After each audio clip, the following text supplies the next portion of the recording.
All right. Thank you all so much for being here. This is the final of our virtual trainings this year. So this is site coordinators, and we have a guest speaker. Thank you so much for being here, Mr. Kenneth Hobson, to talk to us about the Taxpayer Advocate Service. We're really excited to hear about that.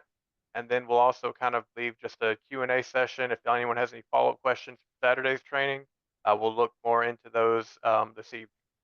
But then, if you haven't checked my email yet, we shouldn't have any need for the training we were considering having on Thursday. We got the material pretty quickly. So this will be the last of the virtual sessions. But having said that, if you need any additional help with anything or have any questions, you can reach out to me or any of the instructors, and we'll be happy to follow up with more. Before I pass it off, if you could you please put your name in the chat of the Zoom just so we have a roll call? And with that, I will hand it off to Mr. Hobson.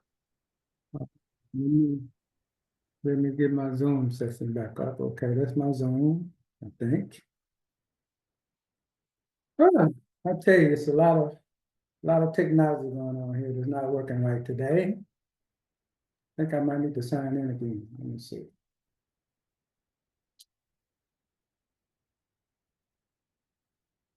All right. A PowerPoint. Can you see my PowerPoint? Nope, you can't see it. I need to share my screen first.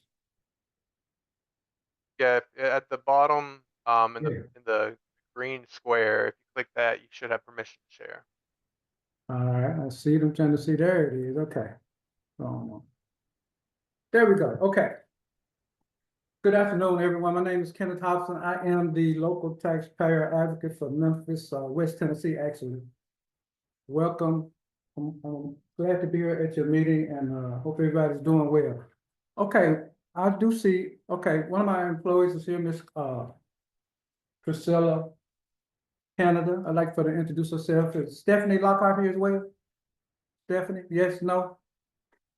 Okay, so please. Good evening, everyone. My name is Priscilla Canada. I am the group manager for Group 2 with Taxpayer Advocate Service here in Memphis. Okay, so we'll get started. So this is our pre-filing season tax tips that we're going to be sharing with you. Before we get started, for those of you that don't know me, again, I'm Ken Hobson. I've been with IRS 40 years. I've been a local taxpayer advocate in Memphis. This is going into my 4th year. And I do know some of the people on this call. I've worked with them, some of them on this call during tax season and after tax season, and look forward to those opportunities again. So I'll go to my second slide. And my second slide talks about finding tax return preparation help. You, of course, you know, you're vital. We got free file, we got direct file. And there's also hyperlink here with the list of credentials for select return preparers. And then there's a couple of links talking about filing tax returns and choosing a tax preparer. All right, so going to my next slide. I don't know how many people are familiar with direct file, but IRS has implemented this new tax filing program called direct file. And Tennessee is one of the eligible states that can do free filing. So not only can they go to you guys, but you can assist them and give them information about direct file. It's free. It doesn't cost any money. And I'm sure that some of the taxpayers would like to use that new program. Next slide. So we're talking about e-files. So these are some pointers we want to talk about. So we want you to make your taxpayers aware that they need to watch out for tax return software. And maybe this might even apply to some of your people that imports prior data automatically. To prevent processing delays, e-file your tax return whenever possible using direct deposit or direct pay. It makes things a whole lot easier as long as they get that information correct. Make sure they're putting the right identification information into the system, the correct deposit account and routing number, and it just makes things so much better for everybody involved. Okay. Next slide, reporting income. Some people like to use their last check stub to file their taxes, and it doesn't always end well for them because sometimes the tax statement that they use may not actually be the last statement, and it might not account for all the income that they have. So when they do that, it causes problems, the wages don't verify. So you want to make sure that you receive your documents at the end of the year, 1099, MISC, NEC, 1099Ks, W-2, to make sure that you file your tax returns, or your people are filing your tax return, okay? And as I was talking about verification of data, we have a lot of problems with taxpayers' income. It doesn't verify, meaning that your employer has not forwarded the information for the individuals to the IRS. They have to do that by January 31st. As you may know, the tax filing season starts January 27th, which is next Monday. A lot of people will file their tax returns before their employer sends the information in, or with the incorrect information. Well, when that happens, your tax return is going to kick out and you won't be able to get your refund for various reasons. Some people is doing fraudulent type stuff, but we have a lot of this situation where we can't verify the income. So you want to make sure that your people that you work with have the appropriate documentation so that they don't kick out when they file electronically. And a lot of people will kick out electronically and they don't know that they kicked out electronically, and they come to us. All right. This next slide says measure twice and cut once. Consider verifying all your tax forms with IRS. That's kind of what I just said. They can get copies of the transcripts if they don't know if the information is correct. If you get a transcript, that's what IRS has on file. If they have that information on file, then that's what you need to file with. If it's not correct, you need to make sure your employer corrects it with a W-2C or whatever is required so that they can make sure they get the right information. Next slide talks about a wage and income tax transcript. If you have employees, or if you have customers that come to you and they cannot verify their wages, then they can go to irs.gov and get an ID verify situation with an account and a user ID, and they can go and pull their transcript the same day. You know, we get a lot of taxpayers come to us, they want us to pull their transcript. They can actually pull their own transcripts if they go online and get an account, a profile, set up a profile with a user ID. You have to use your camera, phone, smartphone. You have to take a picture of your face. You have to have 1 or 2 copies of some kind of ID, usually driver's license, some type of federal ID. Next slide shows you what it looks like. I don't know how many people have seen the transcripts, but it's not the actual tax return, but it's the information on the tax. It's not the actual tax return, but it's information that has been submitted in your name, and it's gonna, look like the it's not gonna look like the W-2s and the 1099, but it looks like this document right here. Okay. Next slide talks about double check that your information is correct for you and your spouse and dependents. We talked about that. Next one talks about family related credits. I can't see that slide all the way over there, but you want to make sure that you're taking the right credits, the right amount of credits. Again, you want to make sure that if they don't know what that information, they don't have the correct information to file the appropriate credits, that I suggest that they get that information before they file, because it's going to kick out and cause delays. Next talks about earned income tax credit. And there are limits for earned income tax credits, and there are limitations on the number of children that you can have that you can get earned income credit for. Also, you got to make sure they have the right filing status. They must be U.S. citizens. So I think, most of you know that that's the situation with earned income credit. But we have a lot of people that get earned income credit, so it kicks out because they're not taking their children. They may have children that live with them, and they say that it's their child, or it may be their nephew or niece.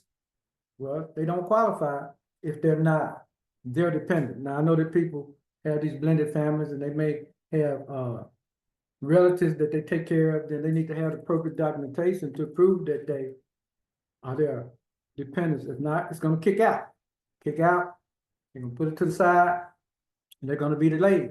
And then they're going to have to come and get assistance from us. And, I don't mind telling everybody that we are behind. IRS is behind, so that puts us behind. We got a really, really high inventory. So if they can get it to go through the first time, that's going to be the best situation for everybody involved.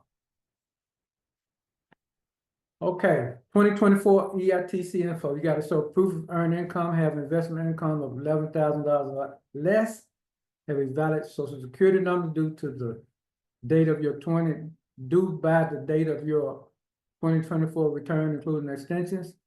And you must meet the AGI, the adjusted gross income for filing status, and be a U.S. citizen. So we have a lot of people that don't qualify because they're not U.S. citizens. They don't have social security card, they're illegal here in the States. You got that situation, it's gonna kick out and it's gonna be a delay. We got some people that have 22 and 23 tax returns or refunds that they cannot receive because they don't have the appropriate documentation. Next one talks, anybody got any questions thus far? I may be going kind of fast, want to make sure, if you do, you can stop me and let me know. Anybody? All right, no questions. These are common errors. Claiming a child who does not meet the residency or relationship requirements for EITC. Reporting income expenses, particularly to Schedule C, that are incorrect. Filing as a single or head of household when married. Name and social security numbers. And the last one talks about credits, earned income tax credit, common errors, earned income, that type of thing. So a lot of problem with EITC. All right. And then we're going to talk about some other credits on the tax return. One of them is the child tax credit. Everybody familiar with the child tax credit? It's changed quite a bit over the years. At one point, they were given the earned income credit. Prior to the filing season, during the COVID situation, and then they had to be a certain age. So a lot of things are involved with the child tax credit. They cannot be older than 17 during the year of that they're claiming the child. They must have the identification number. They must be the parents or supported by the person, and they must be living with the taxpayer. All right, next slide. Education expenses. So everybody knows that you need a 1098-T to get credit for tuition. A lot of people file their taxes, but they don't get that 1098-T and they don't have the right information on their tax return. It's gonna kick out. If it kicks out, that means that it's going to the side and the person has to look at it. IRS has, they don't have enough people to be able to expedite those types of situations. So if you get a person to come to you and you're doing a tax return, they don't have a 1098-T, I suggest that you not submit it. If it's not the correct information, it's not gonna go through. Next slide talks about premium tax credit. Everybody's familiar with the marketplace, health insurance marketplace. It occurred during the Obama administration, but it's still here. Some people still have that. The problem with that is they don't have the 1095-A. The 1095-A has all the appropriate documentation that's needed for that tax return to go through. If they don't have that 1098-A, 1095-A, that has all those figures on there that tells you if they were paying enough money monthly for health insurance or they were not paying enough money monthly for health insurance, then it's gonna kick out. So a lot of people, you should get it from your employer if you're working, and if you are in the marketplace, you should get one from them. I think you might have to go online to get it, but I don't think that they're sending them out to everybody from the marketplace. Do you know about that, Priscilla? Are they sending those 1095s out? They do if you have a plan, they do send it out.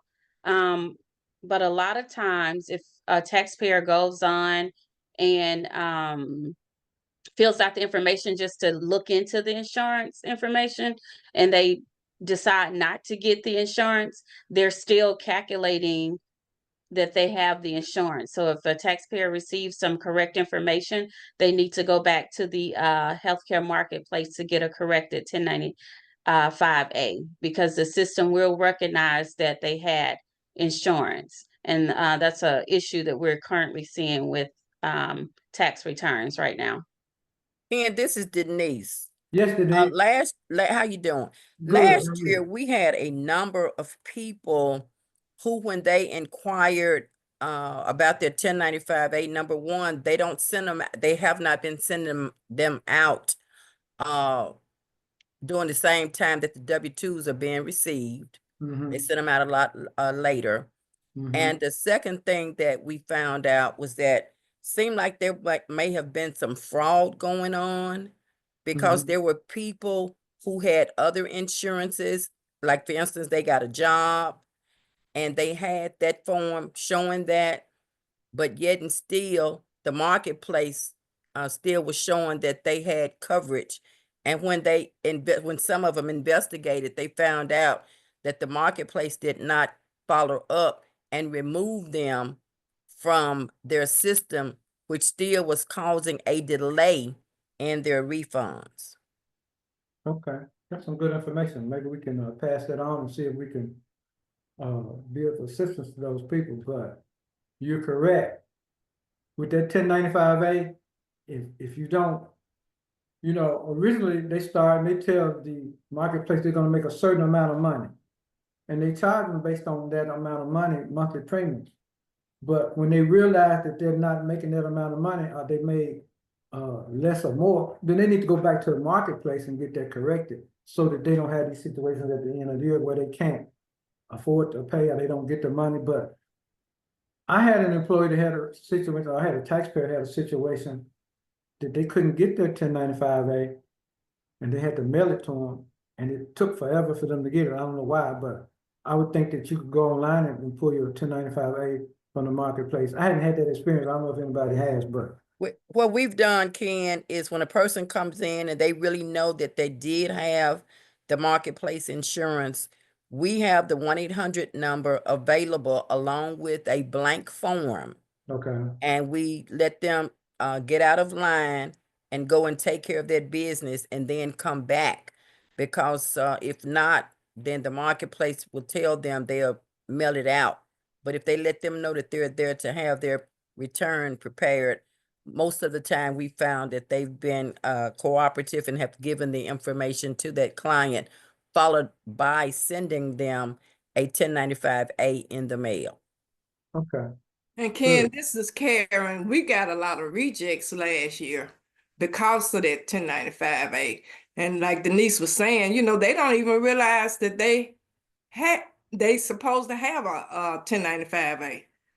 They would have Okay. just called in. Like she said, they would have just called in. But we got quite a few rejects last year because of that. And it was the email that came out talking about the fraud that people that worked for the healthcare system was doing. So we need to get some information out about 1095As then, if that's a problem that you're seeing, because you're right, a lot of people are not aware of how Obamacare works. You know, at one point it was required for everybody to have it. It's not any longer required, but a lot of people still have it. And they don't know that they need that 1095A, so we'll look into that and see if we can, you know, maybe get some information out as a part of pre-filing season so that they know that they need to have that information. That's good information. Anybody else? Okay, I'm gonna go to this next slide, and this next slide talks about ID.me. And ID.me is a way, it means that if you got employee, I keep saying employee, if you got taxpayers or customers that you're dealing with, and they don't have some documents, as I said, they can go in, they can use their cell phone. It's a biometric thing that it scans their face, and then they need to take a picture of a couple of pieces of government ID front and back, driver's license is one, maybe insurance identification, and then set up them an account, and they can go and get those documents today. They can get whatever IRS has on file for them. They can see if they owe IRS any money. They can see if IRS is gonna take their money. You know, you can just go in there and be notified of your personal situation. Do y'all deal with ID.me with your customers, Karen, Denise, or anybody? Yes, we do. We had a gentleman that came to us. He had to come back at least 5 times because he could not find the right information that satisfied IRS that it was actually him. Okay, so last year I was at Southland Mall with Karen, and a customer came in. I don't know who referred her to me, but they wanted to send her to Jackson, Tennessee, and they wanted to send it to Jackson, Mississippi to ID verify. And I thought that there was excessive, so I made a phone call and I was able to get her verified. Now, I'm not saying that I can get everybody verified, but it was a little old lady and she couldn't drive and she had a lot of situations, so I was able to get her in. But they don't have, they do have the capability to ID verify. I mean, all they did was look at a driver's license and they, took care of what needed to be done. But I'm saying that if you have somebody have a major situation, like, it's a dire situation, then we can maybe be able to assist them with that. But I can't help everybody, like you send me all your customers, it's a large volume, probably can't get them all in. But those that are dire, we can get them in. Had one this past weekend, they need to be ID verified for whatever reason. They couldn't get the situation to work for them, so. And there's some people that don't have that technical capability to be able to do that. They don't have a 15 or 16-year-old person around. They seem to know how to do all that stuff, but. And one of the problems we had, Ken, was that the system, the Was down. internet was kind of bad, and they would have to go outside and use their phones out in the area. But that was the biggest problem we had. Okay, so y'all don't have much of that. That's good. Okay. Excuse Yeah. me. Excuse Yeah. me. Do you have to do every return with ID me? When you say every return, not sure what do you, Every return. Does every return require you to do ID me? no, Does every okay. No. No. Okay.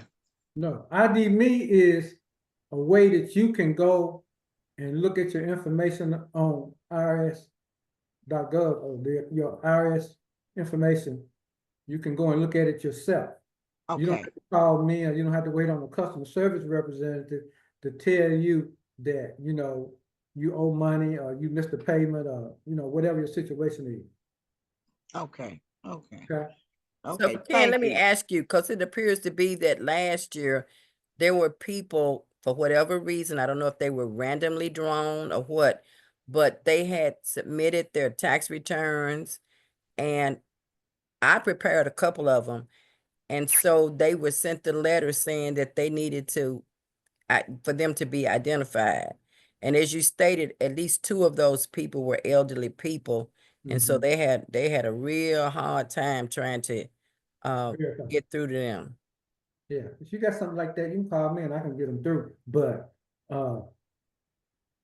they didn't necessarily do anything wrong. It's just the system, it's got that false positive programming in there, and they kick people out all the time that shouldn't be ID verified, but they just fell into that number, and then they can't move to the next step. So it's a situation to try to stop some of the fraud, but unfortunately, it is impacting some of the people that are not in that situation. So, like I said, if they don't have a 15-year-old around, or they can't do it, they can't get to the transportation to do it, then they can call me and I can call and get some assistance. And just so, I don't know if everybody knows, but there is no longer an IRS office on 22 North Front Street. Does everybody know that? Did anybody know that they moved? If they go to the federal building, Well, right now they're in the 160, what's the congressman's building, 160 North that's the Main? federal building. Okay, they're in that building temporarily, but they're going to the 200 Jefferson building in September. They're doing some remodeling or whatever you want to call it, so that they can move into their building. That's a temporary location. All right. Any questions? Any more questions? All good questions. All right. The next slide talks about language accessibility. If you have somebody that needs an interpreter, interpreters are available. Also, if you have somebody that has a situation that they having a tax situation or tax controversy, they can also contact the low income tax clinic. But there are some requirements with that. Some limitations on income and that kind of thing. All right. Multilingual resources. So IRS.gov offers, information that can assist taxpayers that, like I said, have, language barriers that they can't communicate. We use, OPI, over the phone interpreters, when we talk to the taxpayer, we had this situation. Do y'all have something like that that y'all deal with, at United Way? Anybody? We have some people that come in, and most of those people that come in with their interpreters. Okay. So y'all don't need interpreter service, but if you do, English, this number is 800-829-1040. If you need English or Spanish, and if you need something else, it's 833-553-9895. Okay, I was gonna make a comment. I actually go to World Relief. It's an international location where last year I think I had someone from, oh gosh, where was it? Those folks from Ukraine. So I do get international people, and we do use the language line that they help us with. And I Okay. also go to a Hispanic community where we also rely on interpreters from the location, because the people don't bring theirs when I deal with them. okay, good deal. All right, so the next slide here talks about accessible tax products. And you can download it. You can get in pretty much anything you want on irs.gov. And if you need a Braille copy, you can request it through this number, 800-829-3676, or tax form. So do you have any Braille customers that you deal with, or anybody that have some kind of situation where they need assistance? All right. IRS notices. The IRS will send a standard print copy of notice with alternative media copy and intelligence communication in alternative formats as well. So if you have customers that are coming in with tax notices that they can't read or understand, then this is the process that they will need to follow. All right. So this last slide says questions. We've been asking good questions. Anybody got any questions, comments, concerns about anything that we discussed or did not discuss, or would like to discuss? Ken, this is Karen again. Are you gonna be with us this year at Southland Mall? Karen, I'm just getting ready to tell you what we're gonna be doing this fall. We're not gonna be with you at Southland Mall this year. Sorry. Oh, no. But we will be at the Ben Hooks Library starting February the 6th, every other Thursday, on the 3rd floor from 10 to, what time is it, Priscilla, 10 to 12? 10 to 12, yes. 10 to 12. Now, we're also on the same floor with the AARP tax preparer. So they got a lot of volume that comes through there. And unfortunately, Karen, we don't have a lot of volume, so we had to make good with the resources that we had available. Nonetheless, you can still call me like your customers do. Okay, And if they have a problem, a problem that we can assist with, then they need to send me a 911. If they don't have a 911, I'm not gonna talk to them. I'm gonna send them to get a 911, and then I talk to them. But I cannot and I will not have my employees going through their tax situation without the appropriate documentation. So, they call me all the time. They say that Karen sent me, or Denise sent me, or somebody sent me, but they don't have a 911, and it holds them up. It delays them. So they need to fax that form to you first, because I have a situation I'm sitting on that I was going to talk to you about. Okay. So What do do they need to fax it first? you can tell me that you got this person, explain to me the situation, and then send me the 911, because we want to make sure that it's a good case, a case that we can load, and a case that we can assist with. Sometimes people, they have situations and problems, but it's not their problem. It's somebody else's problem. Well, we need to talk to the person that has the problem, and we need a 911. And we won't talk to them without it. I'll talk to you about any situation, but to help them resolve the situation, we need a 911. Okay, so I will talk to you at a later time and then we'll go from there. Thank you. Okay. Ken, when did you say you was gonna be at Benjamin Hooks on Thursdays, every Thursday? Every other Thursday starting February the 6th. So that's the 6th, and then what's 14 days? February 20th, March 6th, March 20th, and April 3rd. Can you give that information to Hunter? Yes.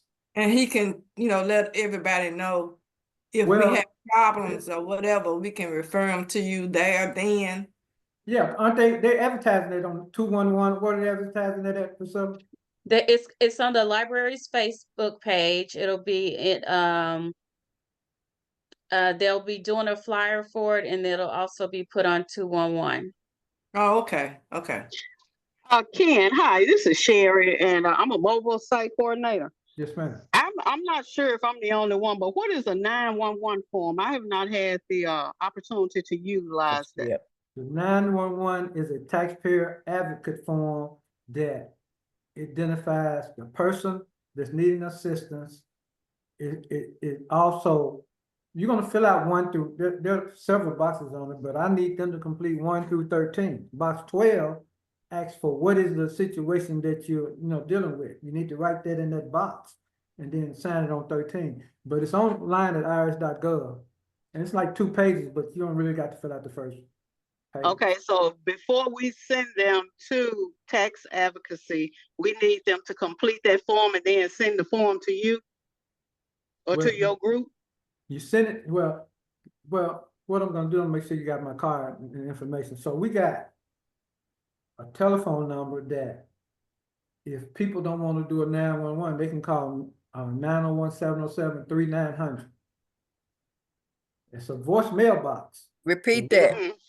901-707-3900. They can call and then they can say, hey, I want to speak to Ken Hobson, or I need to get a case with the Taxpayer Advocate Service, lead their information, we'll call them back. Or they can send it to our mailbox, or they can send it to us through the DUT, document upload tool, which is on irs.gov. They can send it to us all those different ways. But because I have a relationship with you guys here at United Way, you can call me and you can leave me a message and say that you want to talk to somebody, or they need to they can send me, if you have somebody, I'll give you my e-fax number. Okay? Okay. They can e-fax it to me and then I'll deal with it, but I don't give it out to the general public because Okay. I mean, I understand. There's no problem. I've never heard of the 911. If I have, I filed it away. So that's what I was wondering. In the event that they need to see a tax advocate, they need to complete the first 13 lines on the 911 form. Yes, ma'am. That's Okay. a hardship form, isn't it?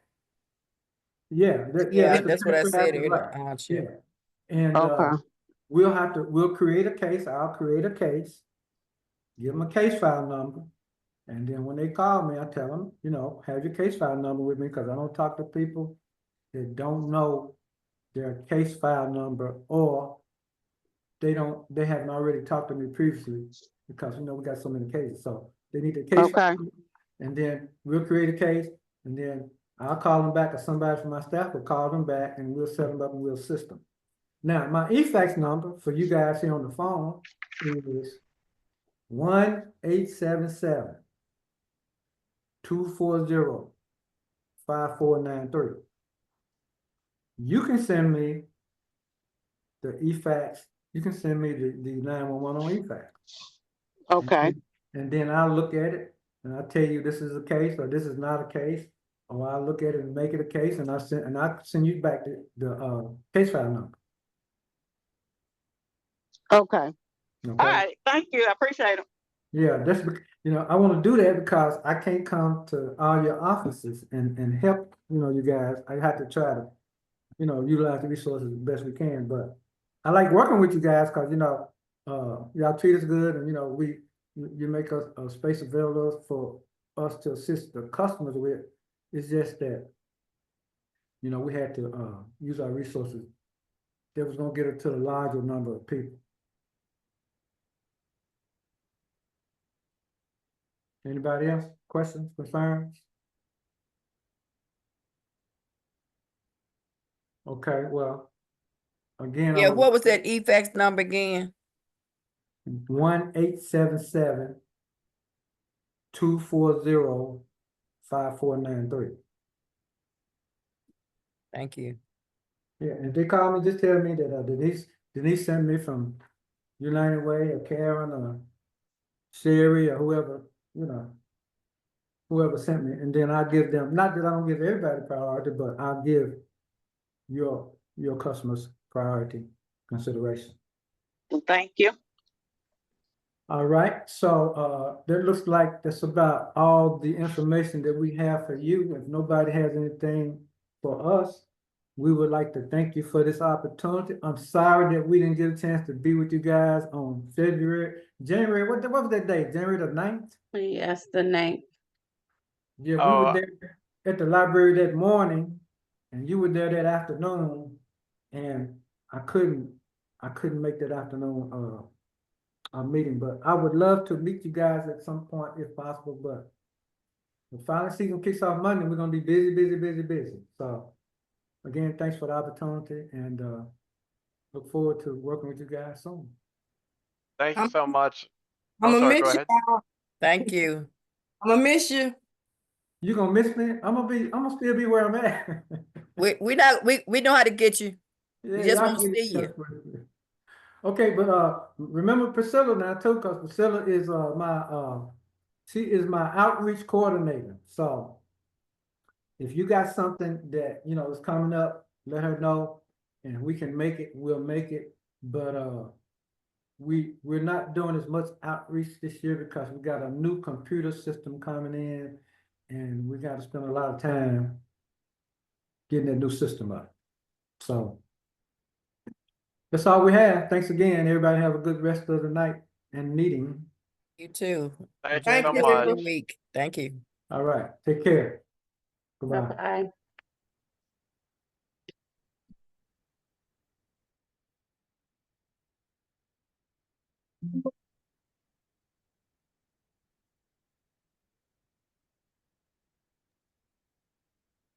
All right. For the rest of the time, we really wanted to have just a Q&A or just any time for y'all with any follow-up questions, especially for the new coordinators. I know we laid a lot of information on y'all on Saturday. So if you've had some time to think about any questions or anything you want to dive into, I know me, Denise, and Karen will be happy to talk more about whatever y'all have on your plate. Just give y'all some space to let us know.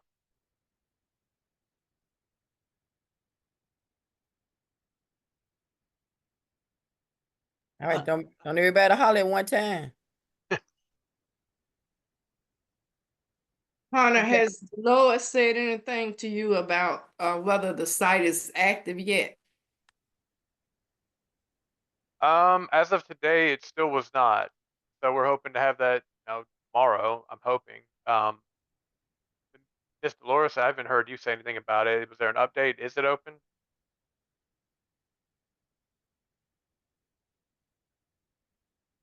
Oh wait, Miss Dolores, I didn't hear. What am I saying? Sorry. He's not on the call, I don't Yeah, think. no, I'm sorry. I've been doing a lot of these. No, as of this morning when I checked, it still had not been activated. We're hoping it'll be activated tomorrow. We know we're on a short timeline here, and Matt's really, making sure that they're aware of that as well. So we're hoping to have it tomorrow. When I checked earlier this morning, it was still not up today.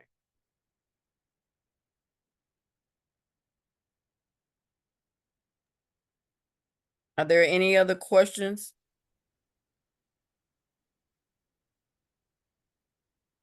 For the new site coordinators, did you think about what we mentioned to you on Saturday about your questions? If any?